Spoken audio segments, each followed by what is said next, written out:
What is the Islamic system, what does it say about a woman being a head of a country or as a president?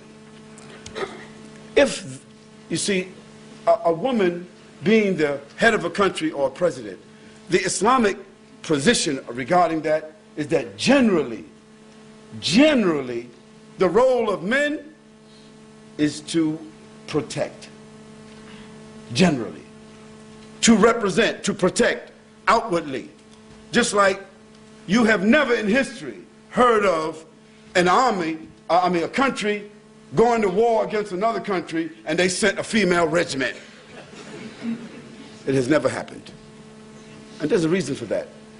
With all the liberation that's going on, America didn't send no female regiment.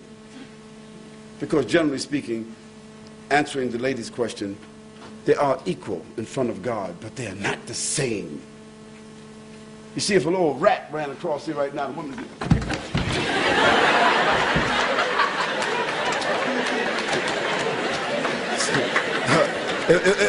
if it was a man, it's right or wrong. It's psychological. When a woman sees a rat or a mouse, she just a different response. A man, he wants to shoot it or kill it. So, the Creator who has made the human beings knows the psychology of women.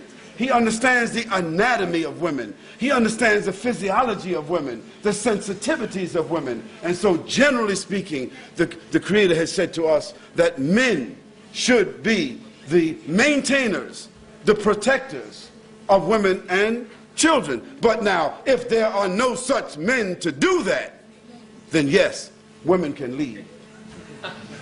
They must. And so it's unfortunate if we find a Muslim country that don't have any capable men to lead. It's not because women cannot lead. It's just like, for instance, it's better for me to go out and earn for the family and for my wife. Not that she's relegated for the home, but if my wife got to go out and earn and I got to go out and earn, that means we're going to have latchkey kids. So what happened to the family? And what has happened to the family in the Western world? McDonald's, Burger King, what's the other? Pizza Hut and all those kind of places, they have destroyed the family. Because the family doesn't sit down anymore and have a meal together. They don't eat breakfast anymore. They don't eat dinner anymore. And there's no more extended family. It used to be the grandmother and the grandfather, the mother and the father and the children, the grandchildren sitting all together, exchanging values, evaluating what about the homework, what about this, what about that. Now, mom, she's out on her job. She's driving and she got her boss and her career, and daddy, he over with his career, and children got their career, and grandmother and granddaddy, they in an old age home. So the whole idea in Islam is that someone has to protect the sanctity of the home and the family. Now, we don't think that's the issue of just putting on an apron and being somewhere just in the kitchen cooking. Someone has to educate the children, maintain the values of the family, keep the time and take care of the home, make sure that everything that we're working for is taken care of. And the woman is able to do that. I'll tell you this here.